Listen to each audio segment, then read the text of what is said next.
Welcome, I'm Ijoma Onyato. Tonight, President Muhammadu Buhari in France confirms that the federal government is negotiating with Boko Haram. House of Representatives queries Finance Ministry on findings. Well, the ICPC says it's returned 924 million naira loot earlier recovered, and hundreds of migrants stranded on Hungary's border.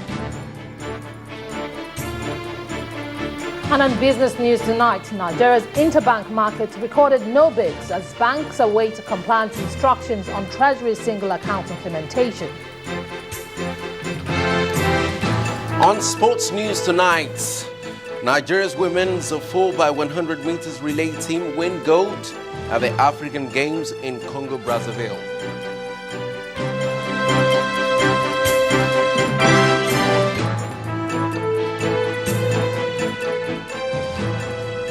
The Nigerian government has begun negotiations with Boko Haram, and that's official. The president told the Nigerian business community today in France that his government is already interfacing with the terrorists with a view to finding a solution to the war in the northeast. The clarification is coming after weeks of speculation that the government may go into dialogue with the sect members.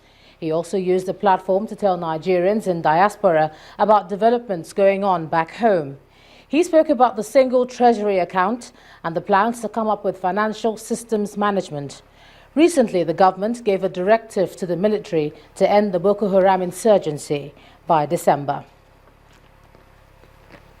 Now, France has promised military support for Nigeria, intelligence and equipment, and says it wants to invest as much as 130 million euros in the country's infrastructure development.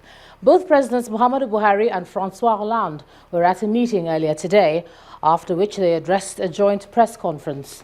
The French president expressed his government's concern about the insecurity in Nigeria's northeast and Boko Haram's activities spreading to other parts of West Africa. Both leaders discussed new strategies that will enable Nigeria and her neighbors through the multinational joint task force to fight the insurgency and restore peace.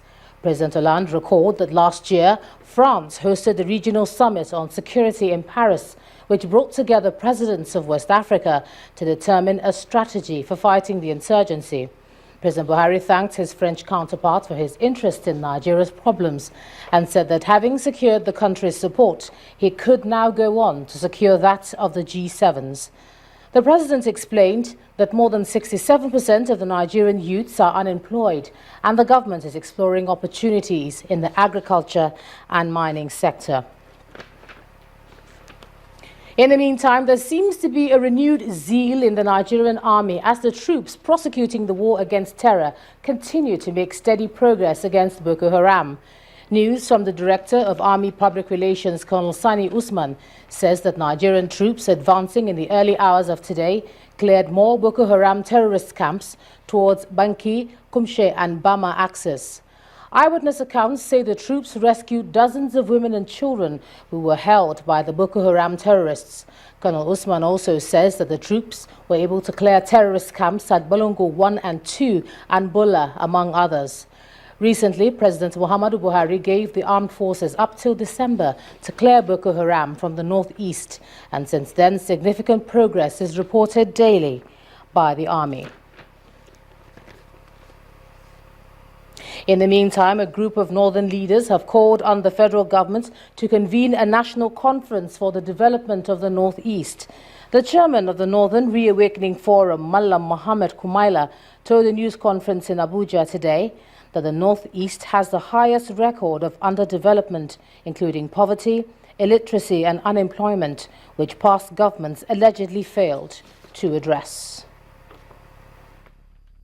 One of the major causes of the problem we have in the north is bad governance over the years. Because even before the insurgency, 20 years ago, if you still pick the development indices of the country, you realize a sharp disparity between the north and the south.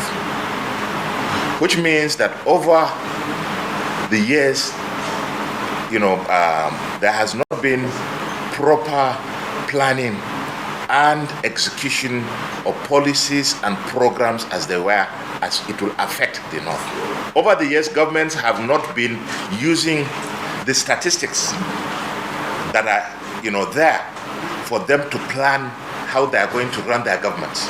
And that is why one of the objectives of the NRF in terms of our 12 to 24-month program is to encourage the use of statistics for the purpose of planning. The summit resolved as follows: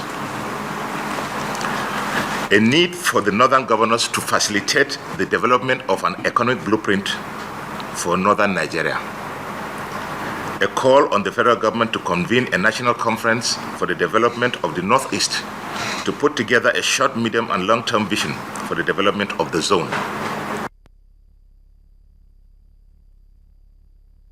The Independent Corrupt Practices and Other Related Offences Commission today returned to the coffers of the Ministry of Environment 924 million naira fraudulently diverted to different company accounts under the federal government's Great Green Wall Desertification Intervention Programme. The chairman of the commission, Mr. Ekbo Nta, said the ICPC was alerted about the payment, which was presented to the ministry's bank by the permanent secretary in December 2014. The ICPC also recovered 56.2 million naira from a federal officer in Ogun State, being part of 103 million naira diverted from funds appropriated for capital projects and meal subsidies of students of 3 federal government colleges in the state.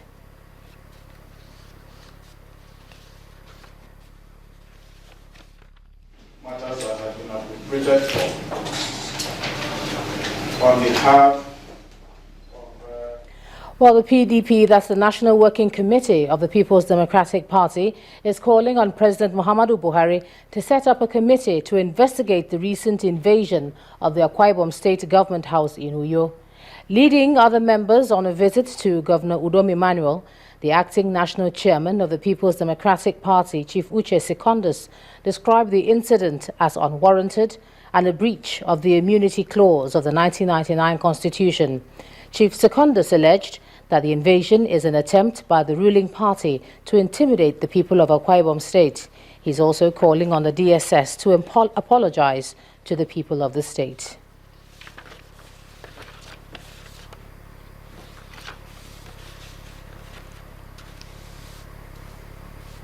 And in part 2, after the break, House member raises issues on the 2015 budget. That's in a moment. Please stay with us.